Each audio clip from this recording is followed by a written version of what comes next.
கடலூர் மாவட்டம் வேப்பூர் அருகே மின் மோட்டாரின் பொத்தானை அணைத்தபோது மின்சாரம் தாக்கி முதியவர் உயிரிழந்தார்.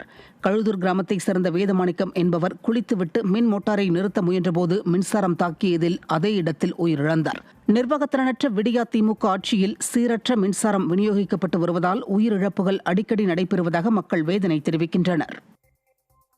திருப்பூர் மாவட்டம் பாச்சாங்காட்டுப்பாளையத்தில் சாலையில் நடந்து சென்ற சாயப்பட்டறை ஊழியர் மீது மின்கம்பி அருந்து விழுந்ததில் மின்சாரம் தாக்கி அவர் உயிரிழந்தார். பல்லடம் மற்றும் சுற்றுவட்டார பகுதிகளில் சூறாவளி காற்றுடன் கனமழை பெய்ததால் சாலையோர மரங்கள் மின் கம்பங்கள் சாய்ந்து விழுந்த நிலையில் முக்கிய சாலைகளில் போக்குவரத்து துண்டிக்கப்பட்டது. இதனிடையே பாச்சாங்காட்டுப்பாளையத்தில் சாலையில் நடந்து சென்ற சாயப்பட்டறை ஊழியர் மீது மின்கம்பி அருந்து விழுந்ததில் மின்சாரம் தாக்கி அவர் உயிரிழந்தார். நிர்வாக திறனற்ற ஸ்டாலின் ஆட்சியில் மின்கம்பங்களை முறையாக பராமரிக்காததால் மின்கம்பிகள் அருந்து விழுந்து உயிரிழப்புகள் ஏற்படுவதாக பொதுமக்கள் குற்றம் சாட்டியுள்ளனர். திருப்பூர் மாவட்டம் காங்கேயம் அருகே முத்தூர் பிரிவு பகுதியில் சாலைக்கு அடியில் செல்லும் குழாயில் ஏற்பட்ட உடைப்பு காரணமாக காவிரி கூட்டு குடிநீர் வெளியேறி வீணாகி வருகிறது. தாராபுரம், குண்டடம், சென்னிமலை ஆகிய பகுதிகளுக்கு செல்லும் ராட்சத குழாயில் திடீரென உடைப்பு ஏற்பட்டதால் பல லட்சம் லிட்டர் குடிநீர் சாலையில் ஆறு போல் ஓடி வீணாகிறது.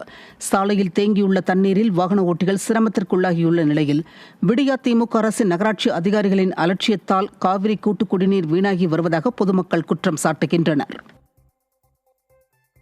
நாகை மாவட்டம் வேதாரண்யம் அருகே மண் சாலையை தார் சாலையாக மாற்றுவதற்கு அதிகாரிகள் லஞ்சம் கேட்பதாக மக்கள் குற்றம் சாட்டியுள்ளனர்.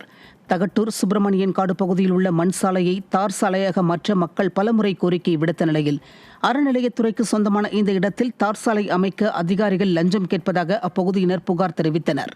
விளம்பர மாடல் ஆட்சியில் அரசு அதிகாரிகள் லஞ்ச லாவண்யத்தில் திளைத்து வருவதால் வளர்ச்சித் திட்டங்கள் பாதிக்கப்பட்டுள்ளதாக மக்கள் குற்றம் சாட்டுகின்றனர். பட்டாடம் இருக்குது, கோயிலிடம் இருக்குது. கோயில் இடத்துக்கு மட்டும் அவர் ஆட்சேபனை தெரிவித்திருக்காரு. இங்கே உள்ள பொதுமக்கள் வந்து பொதுமக்கள் வந்து கோயில் இடத்துலையும் குடியிருக்காங்க. இதில் ஒரு 20 பேர் 25 பேர் குடியிருக்காங்க. பள்ளிக்கூடத்து பிள்ளைங்க போயிட்டுருக்காங்க. எல்லா இதுவும் இருக்குது. ஆனால் வந்து இந்த ரோட்டை மட்டும் போட்டு கொடுக்க மாட்டேன் அப்படின்னு சொல்லி பிடிஓ அவர்கள் வந்து போட்டு தரேன் என்று சொன்னார். இப்போ போட்டு கொடுக்குறேன்னு சொல்லி எல்லாம் இதெல்லாம் அனுப்பினார், பேப்பர்லாம் அனுப்பினார். ஆனால் இப்போ என்ன பண்ணார், அவர் இப்போ இவர் ஈஓ அவர்கள் லஞ்சம் கேட்டாராம். பணம் கொடுங்க, 50,000 ரூபா முதல்ல பணம் கேட்டிருக்காரு, கொடுத்துருக்காரு. திருவாரூர் மாவட்டம் தியாகராஜர் கோயிலில் பங்குனி உத்திர திருவிழாவை முன்னிட்டு தேரோட்டம் வெகு விமர்சையாக நடைபெற்றது. ஆசியாவிலேயே மிகப்பெரிய தேர் என புகழப்படும் திருவாரூர் தேர் 4 ரத வீதிகள் வழியாக வலம் வந்தது.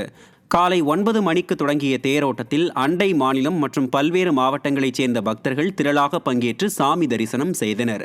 கம்பீரமாக ஆடி அசைந்து பவனி வந்த பிரம்மாண்ட தேரை வழியெங்கும் நின்றிருந்த லட்சக்கணக்கான பக்தர்கள் ஆரூரா தியாகேசா என முழக்கமிட்டு வடம் பிடித்து இழுத்தனர்.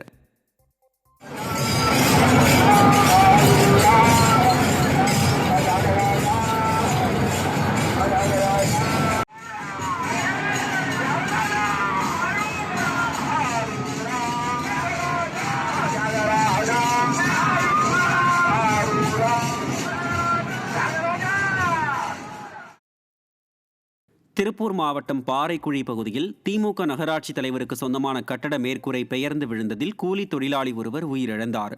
அப்பகுதியில் சூறைக்காற்றுடன் மழை பெய்ததன் காரணமாக சேதமடைந்த மேற்கூரையில் இருந்து ஹாலோ பிளாக்கள் கீழே உள்ள தகர ஷெட்டில் விழுந்ததாக தெரிய வருகிறது. இதில் ராஜ் என்பவர் சம்பவ இடத்திலேயே உயிரிழந்தார். வீட்டின் உரிமையாளரான திருமுருகன் பூண்டி திமுக நகராட்சி தலைவர் குமார் தரமற்ற முறையில் கட்டடம் அமைத்திருந்ததே உயிரிழப்புக்கு காரணம் என மக்கள் குற்றம் சாட்டியுள்ளனர்.